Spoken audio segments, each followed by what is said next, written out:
A história da humanidade é uma história de guerras. Por que que isso é um problema? Acho que essa é uma parte importante, né.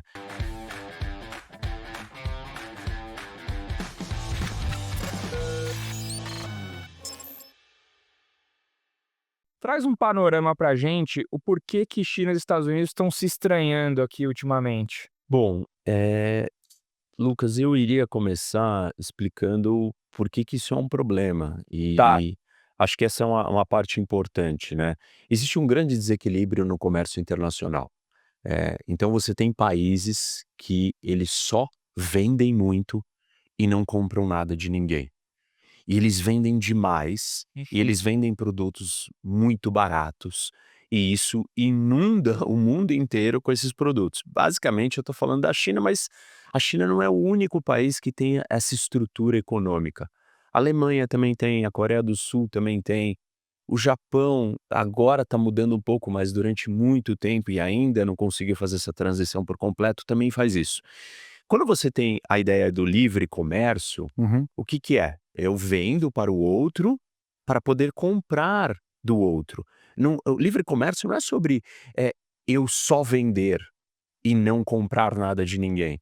Porque senão isso não seria uma economia de mercado aberto, isso seria um mercantilismo, aonde eu só quero acumular e ficar mais poderoso e forte. E a ideia mercantilista é essa, para uma nação ser poderosa, ela precisa ganhar muito dinheiro em cima das outras e não dar nada para ninguém.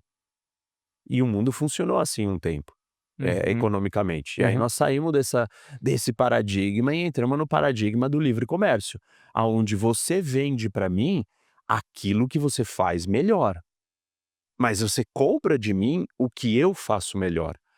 E o determinante de quem faz o que melhor não é o preço mais baixo só, mas, de acordo com um dos grandes pensadores que nos ensinou sobre tudo isso, que é o Davi Ricardo, grande economista, ele fala o seguinte: é aquele que tem o menor custo de oportunidade. Para você determinar o custo de oportunidade, não é você olhar quem tem o preço mais baixo, mas você olhar a comparação entre 2 produtos que você produziria e quanto tempo você levaria para fazer um versus o outro. E aí nós vamos chegar a uma conclusão que mesmo você tendo um preço mais alto, vale a pena você fabricar aquilo para que você compre de mim aquilo que eu fabrico melhor. Por que que isso não acontece hoje no mundo? Porque a China e esses outros países superavitários, que só vendem, exportam sem parar, eles criaram mecanismos de proteção não tarifários, e esse é diferente do que o Trump está fazendo. O Trump está Tá. colocando uma tarifa. Eles criaram subsídios, juros subsidiados, um monte de regras dentro da economia deles, para que eles pudessem, no final das contas, ter o preço mais barato. Em última instância, o que que nós estamos falando? A China produz mais do que ela consegue consumir.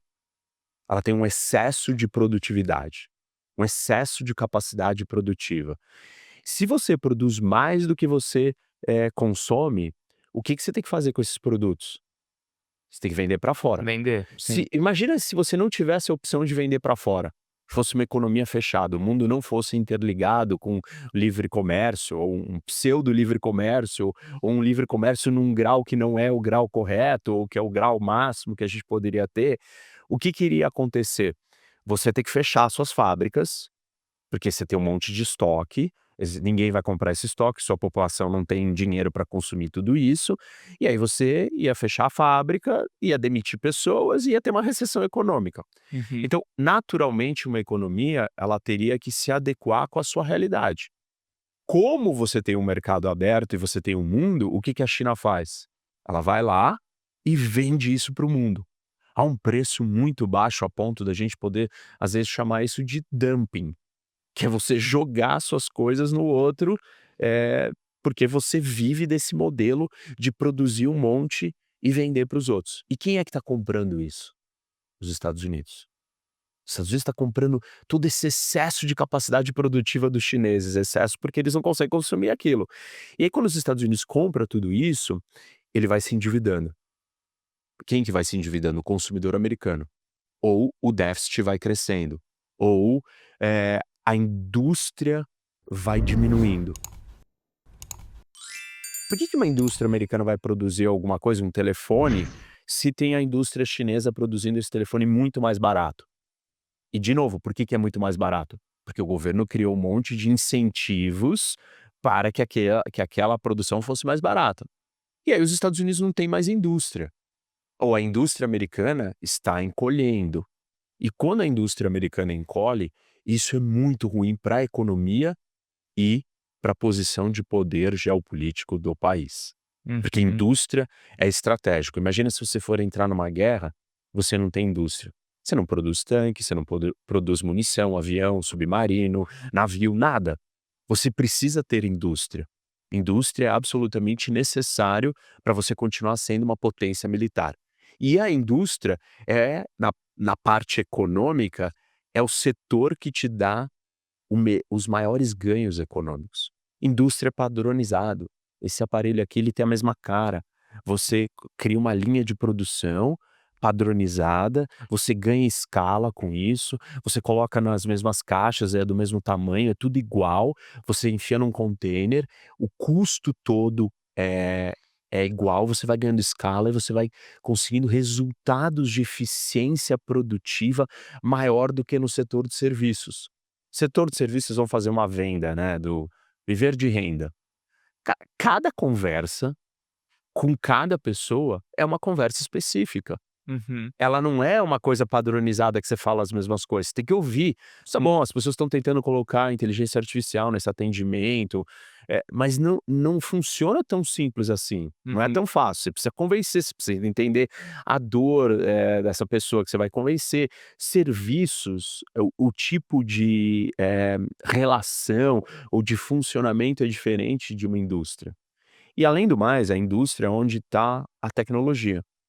É na indústria que você tem os grandes avanços tecnológicos. Ou seja, tudo isso para dizer, esse é o problema do mundo. E aí os Estados Unidos precisa lidar com esse problema.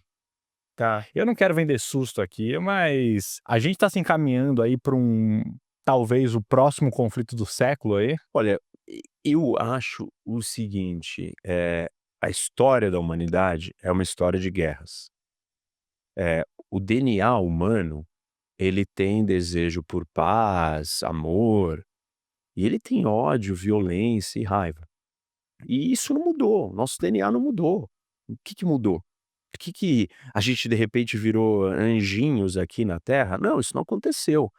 É estranho que a gente não tenha tido durante tantas décadas um grande conflito, mas a condição toda do mundo, a maneira como o mundo está arrumado ou desarrumado, nos aponta para essa direção, para uma terceira guerra.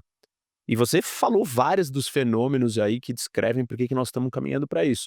Eu posso pegar outros muito importantes. Polarização, por exemplo. A polarização ela acontece em estágios e etapas, né. Então, qual que é o último estágio da polarização? Violência política, certo?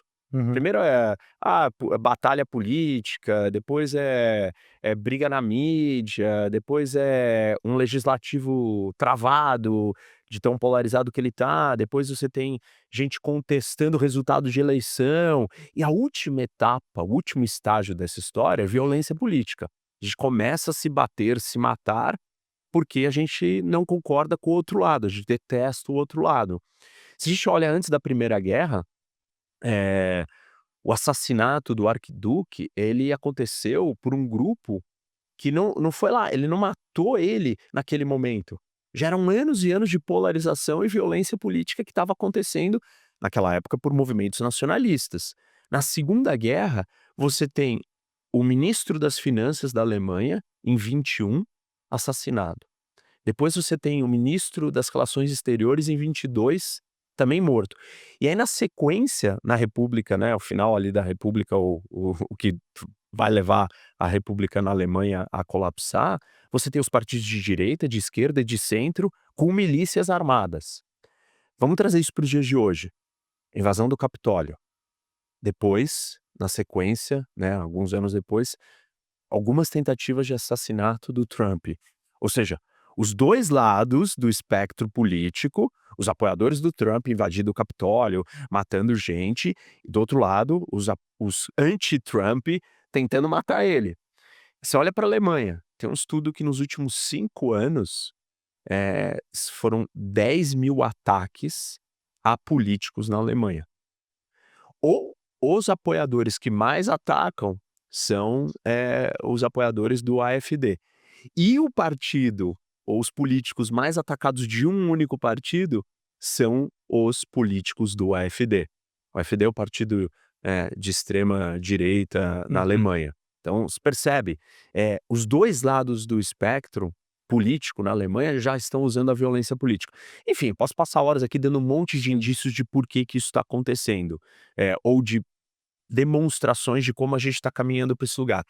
O fato é que as pessoas não estão acostumadas, porque, sei lá, a geração de vocês, meu, da minha, a gente não viu guerra, entendeu? A gente, no máximo, lidou com o final de uma guerra fria que não virou uma guerra quente. Então as pessoas esqueceram e elas Uhum. não estudam história, mas nós estamos sim caminhando para um grande confronto global. Porque, são muitas instabilidades em muitas frentes. A guerra comercial, a guerra tarifária, ela é o estopim econômico que faltava de vários outros problemas, que são tensões geopolíticas, que é uma corrida armamentista, que é uma corrida nuclear, que é polarização, que é nacionalismo, que é ascensão de ideologia extrema, que é ansiedades sociais e instabilidades sociais causadas pela chegada de tecnologia, como foi antes da Primeira Guerra e antes da Segunda Guerra, um monte de coisas acontecendo. E assim, não estamos nem colocando inteligência artificial nessa equação, estamos colocando tecnologia no geral, mas Sim. imagina se a inteligência artificial também se torna um player, também causa colapso, também traz outros problemas. Mas, Rock, desculpa a minha simplicidade aqui na pergunta, mas, cara, se a gente partir, se o negócio for esquentando, depois a gente retoma aqui, né, o quais são as ações que o Trump tomou e como é que tá isso, né? Depois a gente volta um pouco na história. Eh, mas se a gente for partir pra isso, cara, pra uma guerra, pra um conflito, pra uma possível terceira guerra mundial, isso não é ruim pra todo mundo, cara? É ruim, mas o ser humano não é racional. Tipo, você está partindo de uma premissa racional dizendo que é ruim. O que que é uma tomada de decisão racional?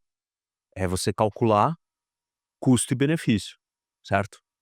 E aí Uhum. a gente vai concordar o que que é custo. Vamos. Hum. Perder dinheiro é custo, perder a saúde é custo, perder a vida é custo. Mas se eu perguntar para você o que que é benefício, você acha benefício diferente do Kaique e o meu benefício é diferente dos seus de vocês dois. Ou seja, cada pessoa tem uma percepção de benefício. Então, não é óbvio, que você vira e fala assim: "Pô, mas o Trump vai fazer tudo isso para salvar a indústria?" Para ele salvar a indústria é um benefício que vale a pena.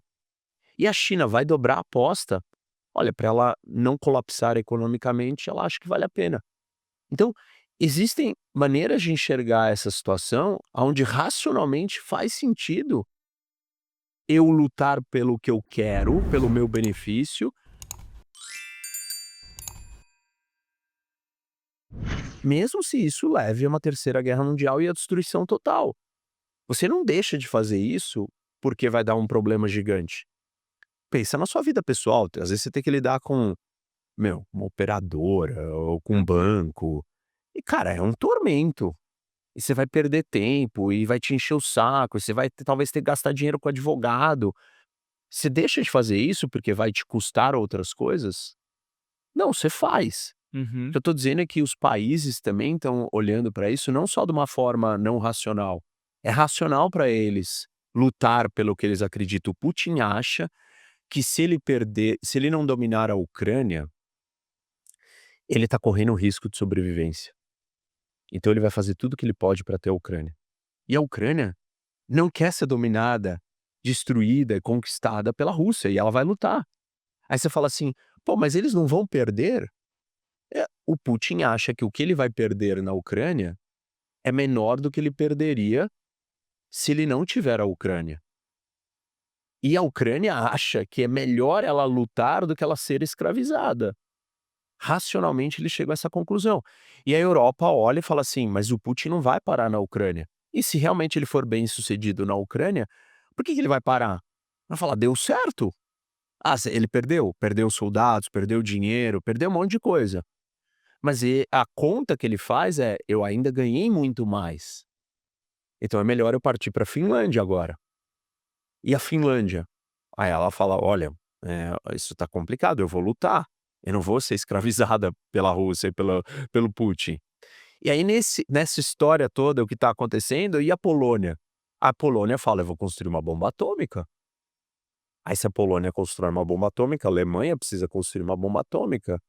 E o Japão também, e a Coreia do Sul também. Você percebe? Então, cada um tá Sim. agindo de acordo com o seu ganho. Não é muito óbvio: "Ai, todo mundo vai perder."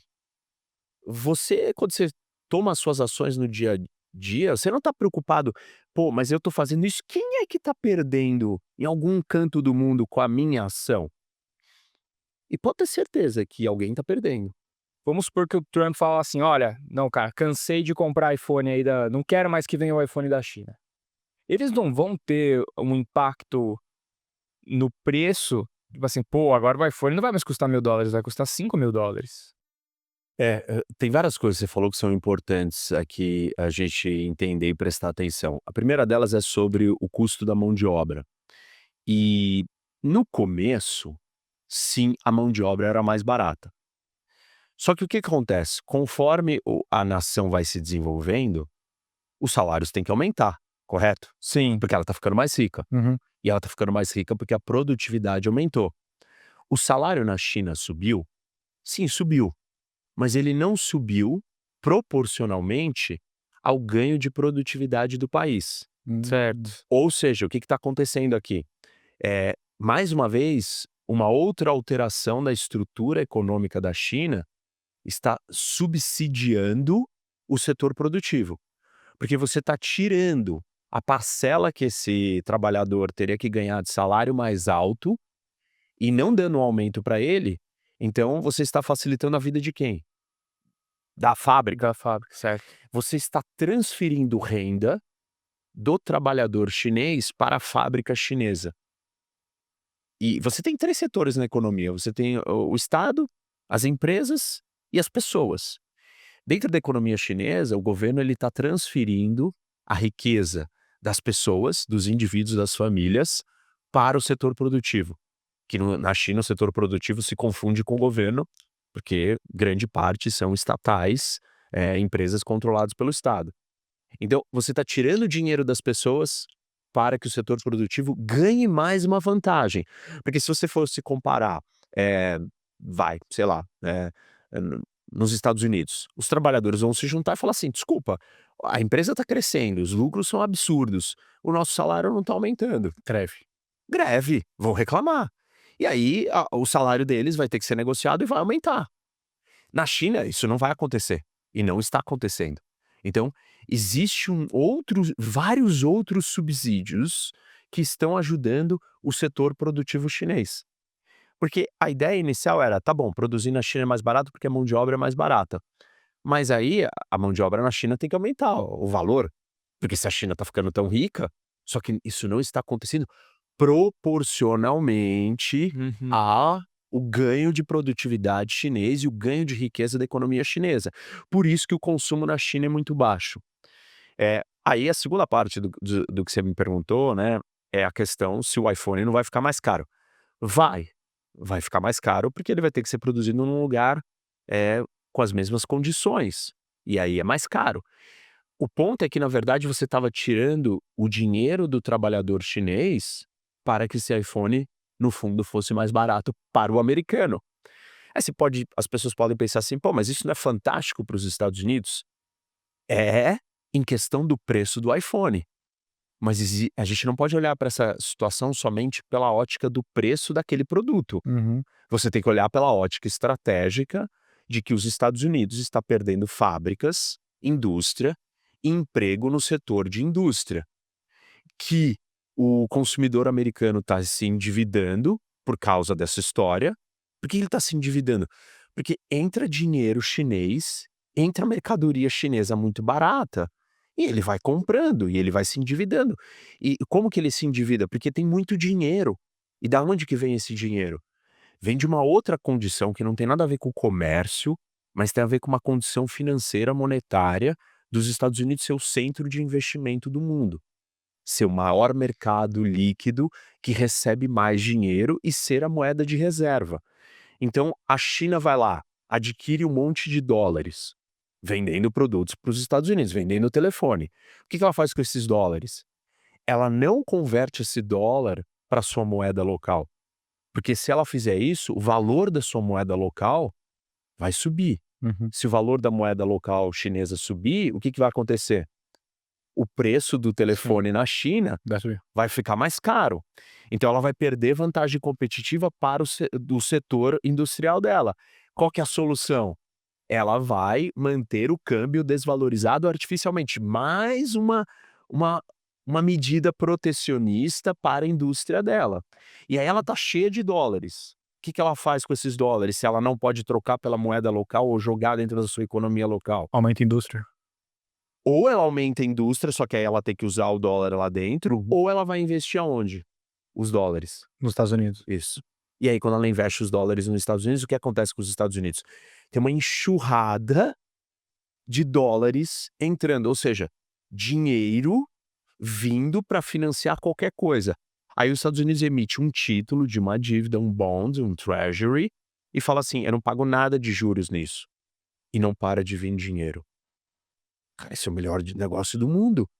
Eu não pago juros e fico recebendo dinheiro do mundo inteiro.